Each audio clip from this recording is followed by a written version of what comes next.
Friend, আজ আমরা কথা বলবো আসলে মাছ কিভাবে চিনতে হয়, তারপরে মাছের অ্যাকোয়ারিয়াম কিভাবে প্লান্টেড বানাতে হয়, তারপরে হচ্ছে মাছ কিভাবে পালতে হয় বা প্লান্ট কোথায় পাওয়া যায়, কি ধরনের প্লান্ট ব্যবহার করতে হয় এই সম্পর্কে। আচ্ছা, এত কথা না বলা শুরু করি। আচ্ছা, যারা এখন নতুন আমার ভিডিওটা দেখছে তারা অবশ্যই আমার চ্যানেলটাকে সাবস্ক্রাইব করবা। আমি এই চ্যানেলটা আসলে নতুন খুলেছি, তবে আরও দ্রুতই আমরা আরও শীঘ্রই অনেক মজার ভিডিও এবং আরও মানে গবেষণা বিষয়ে বিভিন্ন ধরনের ভিডিও আপলোড করব। তবে আজ আপনাদের জানাতে চলেছি মাছের সম্পর্কে। আচ্ছা, প্রথমত আমার অ্যাকোয়ারিয়ামটা আপনারা দেখবেন।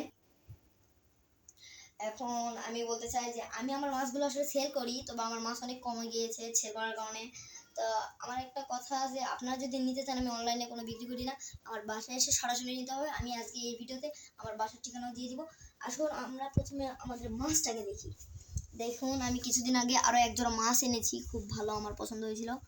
এই যে এই মাছটা অনেক ভালো, এটা আসলে কোথাও দেখতে পাওয়া যায় না। এটা একটা ব্রিডিং মাছ, ব্ল্যাক মস্কোর সাথে ব্রিডিং হয়েছিল। মারাত্মক লেভেলের লেজ এবং কালো হলুদ কালারের একটা কম্বিনেশন রয়েছে। এদিকে কিছু মাছ রয়েছে কোবরা টেলের মতো। তবে একটা দুঃখের বিষয় বলবো কি, আমার আসলে একটা কোবরা টেল মাছটা ছেলে মারা গিয়েছে। এটা একটা দুঃখের বিষয়। আচ্ছা, যাই হোক, আসুন তা আমি এখানে কোবরা টেলের আর এখন আমি একটা কথা বলতে চাই। আমার এই যে এখানে কোবরা টেলের মতোই দেখতে একটা ছেলে, আর তার সাথে কোবরা টেলের মেয়েটা আমি দিয়েছি, কারণ আমার কোবরা টেলটা আসলে মানে ছেলেটা মারা গিয়েছে। তো তবে আমার কোবরা টেলটা লোড দেখি কয়দিনের মধ্যে বাচ্চা দেয়, তাহলে বাচ্চার রিভিউটাও দেখাবো। আসুন, এই যে কত সুন্দর এগুলো ভিডিও করে। এখানে আমি হর্নট প্লান্টটা দিয়েছি। এখন আসুন আমার এই মানে ছোট মাছগুলোর দিকে। এখানে দেখতে পাচ্ছেন কোবরা টেল, এগুলো আমি আসলে বাচ্চাই কিনেছিলাম। দেখুন লেজে কালার এসেছে, কত সুন্দর ভিডিওতে দেখা যাচ্ছে, মারাত্মক লেভেলের কম্বিনেশন। আচ্ছা, আপনারা এখন দেখেন কত সুন্দর কম্বিনেশন, দেখেই বোঝা যাচ্ছে অনেক ভালো মাছ। আপনারা চাইলে এইরকম বাচ্চা আমার কাছ থেকে নিতে পারেন, আমি আরও আনতে চলেছি। আর এখন আমরা শুরু করি আমাদের প্লান্ট সম্পর্কে। আচ্ছা, তারপরে আমরা আসলে কী ধরনের প্লান্ট ব্যবহার করতে পারি, যেগুলো প্লান্ট খাই মাছেরা। তবে আমি এখানে অনেকগুলো পানা দিয়েছিলাম, একটা পানাও তেমন নেই, দেখতে পাচ্ছেন পানা খুব কমে গিয়েছে। এই পানাগুলো আসলে মাছেরা খেয়ে খেয়ে সাদা করে দেয়, আবার খেয়েও ফেলে অনেকে। এগুলোর কারণে মাছেদের কালার সুন্দর হয়। আমার ওই ব্ল্যাক মাছটা দেখতেছিলেন, ওটার কালার আগে আরও অনেক কম ছিল, তবে এখন আমি এই পানা দেওয়ার কারণে পানা খেয়ে খেয়ে এর কালার আরও বেশি হয়ে গিয়েছে। তো আমি আরও একটা কথা বলতে চাই, আপনারা হর্নট চাইলে দিতে পারেন, তবে ভালো মানের হর্নট দেখবেন, যে হর্নটে কোনো ময়লা নাই, একদম পরিষ্কার এবং অনেক ডালপালা বেশি, সেই হর্নটগুলো নেওয়ার চেষ্টা করবেন। এছাড়াও আপনি জমি থেকে বিভিন্ন ধরনের, আচ্ছা, আপনি যদি সেম পেরে থাকেন অবশ্যই পানা, বড় পানা দেখতে পান, বড় পানা মানে এরকম দেখতে পাচ্ছেন আমাদের চারি, এর উপরে আমি পানাও দিব কিছুদিনের মধ্যে। এটার উপরে পানা দিলে মাছ আরও ভালো থাকবে। তো আপনাদের কাছে যেটা মনে হয় আপনারা হর্নটও দিতে পারেন, বাজার থেকে কিনেও আনতে পারেন। আর আবার আপনারা হচ্ছে এমনি মানে বাইরে থেকে সংগ্রহ করতে পারেন। আমাদের কাছে আরও একটা প্লান্ট আছে যেটা দেওয়া যায়। আর এখন দেখতে পাচ্ছেন আমাদের এই প্লান্ট, এটা হলো মানি প্লান্ট, এটাও পানিতে দেওয়া যায়, তবে আমি এখনো দেইনি, দিব কিছুদিনের মধ্যেই। তবে আমরা এটা এখন বিক্রি করছি অনেক বেশি পরিমাণে, তবে আমাদের বাসায় অনেকগুলো আছে, আপনারা চাইলে নিতে পারেন।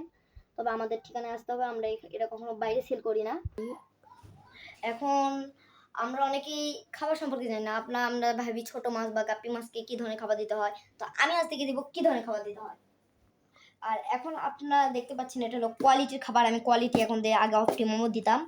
এই যে কোয়ালিটির খাবারটা আসলে আমি দেওয়া শুরু করেছি একটা কারণ, কোয়ালিটি আসলে গ্রোথ সম্পূর্ণ, এটা দিলে মাছ সবসময় ভালো থাকে। আর গাপ্পি মাছের জন্য এটা কোয়ালিটির এই ছোটো প্যাকেটগুলোর দানা অনেক ছোট হয়, আর এগুলোর একটা সুবিধা আছে, সেটা হলো পানির মধ্যে দিলে নরম হয়ে যায়। ছোটো মাছকে পানির মধ্যে দিয়ে যখন ওটা ফুলে উঠবে, তখন ওটা একটু হাত দিয়ে এরকম গুঁড়ো করে দিলেই হয়ে যায়। আলাদা করে হাতুড় দিয়ে বাড়ি মারা বা অন্য কিছু দিয়ে বাড়ি মেরে গুঁড়ো করার অত ঝামেলা থাকে না। তবে এটা গুঁড়ো হয় না কখনো, এটা পিষে যায়, তবে কখনো গুঁড়োই হয় না, এটা আমি দেখেছি। তবে অপটিমাম এগুলো শক্ত খাবার, এগুলো হয়, এগুলো বড় দানা, এগুলো খেতে মাছের অনেক অসুবিধা হয় বলে আমি অপটিমাম এখন দেওয়া বাদ দিয়েছি। এই ছোটো দানা খাবার 20 টাকায় অনেকগুলো, আসলে আমার এটা আগে অনেক ভরা ছিল, এখন কমে গেছে মাছে দিতে দিতে। তো আমার মাছগুলো অনেকই সেল হয়ে গেছে, তো আমি আরও নতুন মাছ আনতেছি আপনাদের জন্য, আরও মাছ। আপনারা যারাই পারবেন আমার এখানে এসে মাছ নিয়ে যেতে পারবেন, মাছের কোয়ালিটি আছে, আপনারা নিজের পছন্দ মতো মাছের কোয়ালিটি দেখে তারপরে নিয়ে যেতে পারবেন। তবে কিছু মাছ আছে যেগুলো এখন নেওয়া যায় না, আমার কাছে মলি বা হচ্ছে জেব্রা এ ধরনের মাছগুলো শেষ হয়ে গিয়েছে, এগুলো কিছুদিনের মধ্যে আনবো। এছাড়াও রেড ড্রাগনও আসতে চলেছে আমাদের ফার্মে। আসলে ফার্ম না তো, বাসায় পালা হয়। আর শোনে, আপনারা অনেকেই জানেন না, অনেকে অ্যাকোরিয়ামে রাখেন, বলেন যে তাও ব্রিডিং করে না। আসলে অ্যাকোরিয়ামটা বাইরে থেকে যেগুলো ফ্রেশ গ্লাস, আমি এটা ফ্রেশ গ্লাস, এখানে তেমন ব্রিডিং করে না। তাও আমার গুলো হিট মাছ তো, তাই ব্রিডিং করে। এটা আমি আমার একজন বন্ধুর কাছ থেকে এগুলো মাছ নিয়েছি, তার মধ্যে আমার একটা ভাইয়ের থেকেও নিয়েছি। তবে এটা আসলে এখানে যে মাছগুলো দেখছেন এগুলা অনেক ভালো মানের মাছ। আর এই মাছগুলো এগুলোর মধ্যে হালকা হালকা ব্রিডিং করে। তবে ব্রিডিং করানোর জন্য আমাদের প্রয়োজন এরকম চারি, কারণ চার সাইডে কেউ দেখতে পায় না বা আশেপাশে কেউ দেখতে পায় না, তখন এরা ব্রিডিং করে। আর এগুলা ব্রিডিংয়ের জন্য প্রস্তুত করছি আমি। আরও অনেক পট আমি সাজাবো। আরও আমার চ্যানেলটা যখন আপলোড হবে তখন আমি আপনাদের আরও বিভিন্ন ধরনের মাছ সম্পর্কে দেখাবো। আমি এগুলো অ্যাকোরিয়ামে রেখেছি বেচার জন্য, আপনারা যারা নিতে চান নিতে পারেন। আমি আরও কিছুদিনের মধ্যে মাছ আনবো, সেগুলোরও রিভিউ ভিডিও আমি আবারও করতেছি। আর এই যে আপনি যদি এখানে, এইগুলো হলো ফ্রেশ গ্লাস, আপনি ফ্রেশ গ্লাস নিয়ে ঝাপসা গ্লাস নিতে পারেন, তখন এরা এই ট্যাঙ্কের মধ্যে ব্রিডিং করবে। আবার এগুলা নিলে মানে চারদিকে দেখা যায় না, উপর দিক দিয়ে এগুলা কম দেখবেন, তাহলে এরা ব্রিডিং আরও তাড়াতাড়ি করবে। মাসে একবার দুইবার দেখবেন, তাহলে দেখবেন লোড টোড দেখতে পাচ্ছেন। এগুলো পরে আলাদা করে বাচ্চা ফুটাইতে পারবেন আপনি। এইভাবে আসলে মাছগুলো পালা হয়। তারপরে এখন এভাবেই ব্রিডিংটা করা হচ্ছে আমাদের এখানে।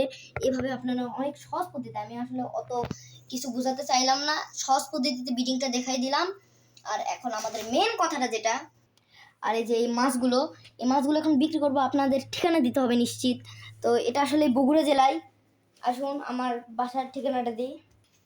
এখানে আমাদের আসলে বাসাটা হলো হচ্ছে এই যে আটাপাড়া, বগুড়ার উপশহরের একটা ব্রিজ আছে, ব্রিজ পার হয়ে এখানে আটাপাড়ার ভিতরে হচ্ছে ভেলাপাড়া, এদিক থেকে এদিকে দুইটা রাস্তা আছে, দুইটা রাস্তার মেন রাস্তা, এদিকে সোজা একটা রাস্তা আছে।